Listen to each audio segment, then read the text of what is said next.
randomly from the year of their birth.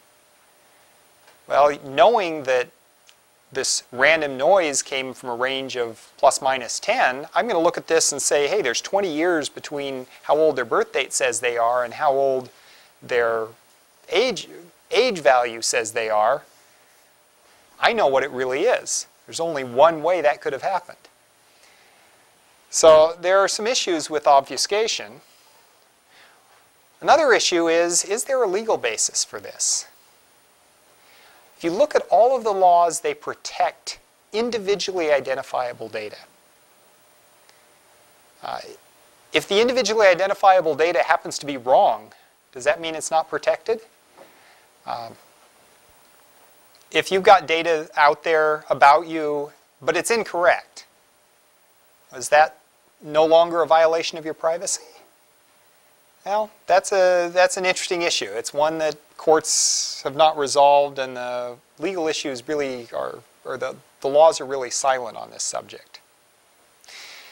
Now, the other approach is get rid of that individual identifiability.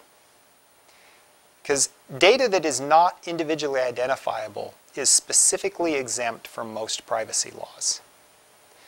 So how do we do this? Well, we can remove identifiers. I take away your ID number. I take away the name. I take away the address. Maybe I leave in the city, but I take away the specific address. Or perhaps I just say, well, it's on this block, but I don't say which house on that block or which apartment number. So your sensitive values are still correct and usable, but they can't be traced to the individual. Now, the problem is, how are we certain they can't be traced? So say we take this data set and diseases are sensitive. What we're going to do is we're going to remove the name. We've gotten rid of that unique identifier. We've gotten rid of the name. Well, the only problem is a lot of this other information may be available. Suppose there is a directory of people who are in the hospital that has their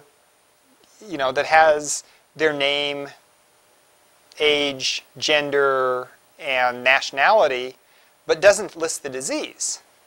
Well, now you can put these two together.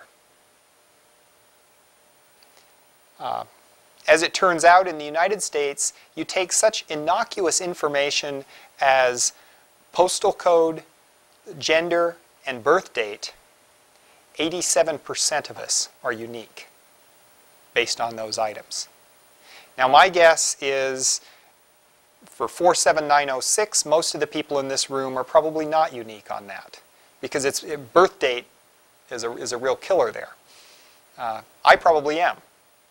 But students, there's a lot of people who are around the same ages in this zip code. But overall, 87%. Now, what's kind of scary about this is, for a long time, in most states, hospitals were required to report information on every person admitted to the hospital. They were not supposed to report individually identifiable information. This was just general information for statistics. But they were supposed to include, legally required many states to include, the zip code that people lived in, their birth date, and their gender.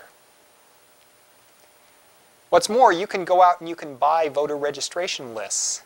This is public information.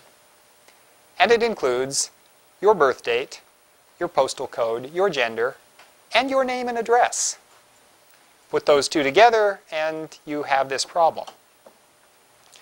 So,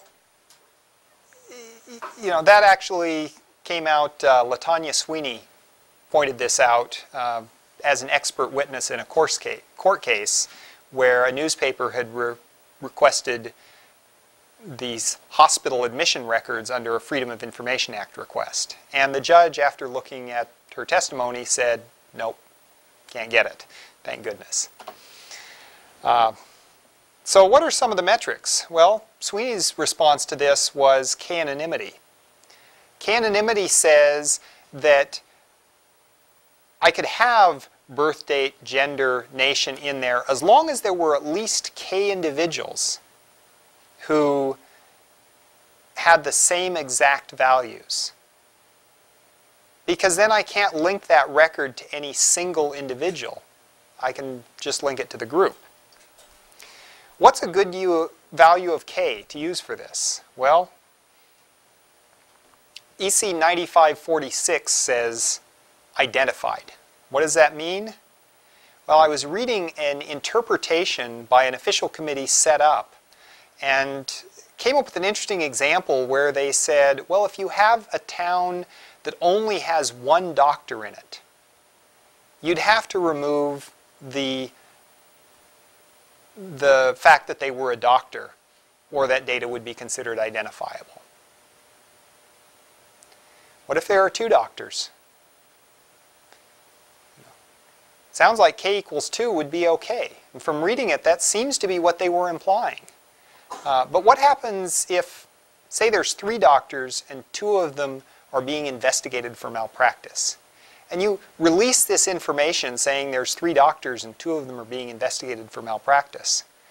Well, I wouldn't want to be one of the doctors in that town, even the one who's not being investigated, because it looks pretty bad. And, you know, so it isn't clear what is a good value of k. The HIPAA safe harbor rules say if you remove the following types of information, data is deemed to be de-identified. And if you look at those quickly, you can say, well, it's probably gets you to around, you'd expect to be able to identify groups of around 100.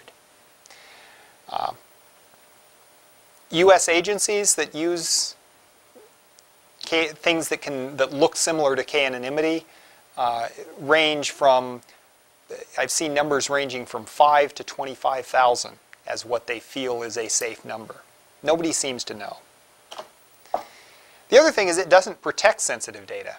What happens if I have 2 doctors in town and both of them are under investigation for malpractice? I release that.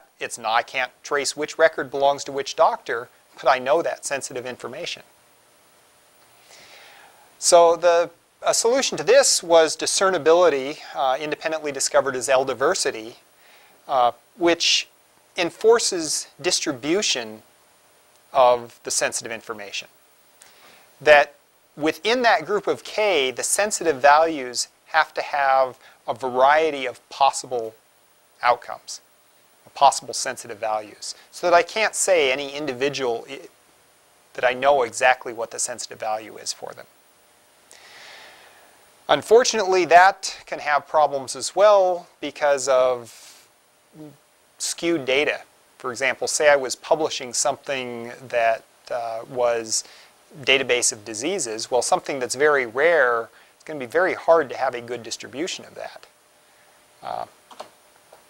T-closeness, which was proposed by Ninghui Li and Tencheng Li here at Purdue, enforces that the distribution of sensitive values in any group must match the distribution of the data as a whole, which provides greater protection, but also is harder to achieve. So, and any of these, it's still, what is a significant, what is a good enough value? What is good enough for this? It isn't clear. So, what I'm going to do is propose a fairly simple model here, and then or a fairly simple problem, and then discuss how this works. So here we see the problem, the difference. Adversary models, this is where you're trying to figure out the value of disease. You know the original data set. K-anonymity in this case, 2-anonymity would not be sufficient, not necessarily be sufficient. L-diversity, T-closeness would work. Okay, so some of the issues there. What is anonymous enough? Well, you need to know the sensitivity or the value of the data, and what is the threat model? What might somebody be doing? What about the utility of the data? we had an article in Data and Knowledge